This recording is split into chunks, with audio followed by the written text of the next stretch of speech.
చంచలమ్మ, కేశవ వాళ్ళైతే చంటిని తీసుకొని ఇంటికి వస్తారు. ఇక చంచలమ్మ తన ఇంటి లోపలికి వెళ్తుంది. ఇక చంటి అయితే ఆ చంచలమ్మ ఇంట్లో ఇలా అడుగు పెట్టబోయే ముందే తనైతే ఒక్కసారిగా ఆలోచిస్తూ ఉంటాడు. వాళ్ళమ్మ ఎలా చనిపోయిందో, వాళ్ళ అమ్మని ఎవరు కారుతో గుద్దేశారో అవన్నింటినీ కూడా గుర్తు తెచ్చుకొని తనైతే చాలా బాధపడుతూ ఉంటాడు. ఇక తను ఇంట్లో అడుగు పెట్టకుండా అక్కడే అలా నిలబడి ఉంటాడు. అది చూసి అక్కడ ఉన్న సింధూర అయితే ఏమైందండి, పదండి లోపలికి అని చెప్పి సింధూర అంటూ ఉంటుంది. దాంతో చంటి ఇలా అంటూ ఉంటాడు, ఇప్పుడు మీకు సంతోషంగా ఉందా అమ్మాయి గారు అని చెప్పి అంటాడు. అది వినగానే అక్కడ ఉన్న సింధూర అయితే ఏం మాట్లాడుతున్నారండి అని చెప్పి అంటుంది. అవును అమ్మాయి గారు, మీకు ఈ ఇంటికి కోడలుగా అడుగు పెట్టాలి అని ఆశ ఉండేది కదా, ఇప్పుడు ఆ కోరిక తీరింది కదా, ఇప్పుడు మీకు సంతోషమేనా అని చెప్పి అంటూ ఉంటాడు. అది వినగానే అక్కడ ఉన్న చంచలమ్మ, సింధూర అలాగే కేశవ వాళ్ళైతే షాక్ అవుతారు.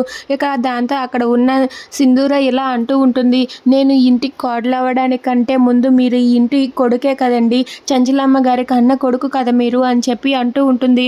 అది వినగానే అక్కడ ఉన్న చంటి అయితే ఇలా అంటూ ఉంటాడు, లేదు ఆ మాట నువ్వు ఎప్పటికీ అనుకు, నాకు తల్లంటూ ఉందంటే సత్యవతి అమ్మ మాత్రమే, సత్యవతి గారు మాత్రమే నా కన్న తల్లి, నేను ఆవిడనే అలా భావిస్తాను అని చెప్పి చంటి అయితే అంటూ ఉంటాడు. అది వినగానే చంచలమ్మ ఒక్కసారిగా చాలా బాధపడుతూ ఉంటుంది. ఇక తను బాధపడుతూ తలదించుకొని ఉంటుంది. అది చూసి సింధూర, కేశవ వాళ్ళైతే చాలా బాధపడుతూ ఉంటారు. ఇక అక్కడ ఉన్న చంటి మాత్రం సత్యవతమ్మ మాత్రమే నా తల్లి, ఇంకెవ్వరిని కూడా నేను తల్లి అని అనుకోను, ఊహించను కూడానా అని చెప్పి అంటాడు. ఆ మాటకి చంచలమ్మ అయితే చాలా బాధపడుతూ అక్కడే అలా నిలబడి ఉంటుంది. అది చూసి సింధూర కూడా చాలా బాధపడుతుంది. ఎందుకండి అలా అంటారు, చంచలమ్మ గారు మీ కన్న తల్లి, ఆవిడని కూడా మీరు తల్లిగా భావించాలి అని చెప్పి అంటూ ఉంటుంది. దాంతో చంటి చాలా కోపంగా చూస్తూ ఉంటాడు. Please subscribe.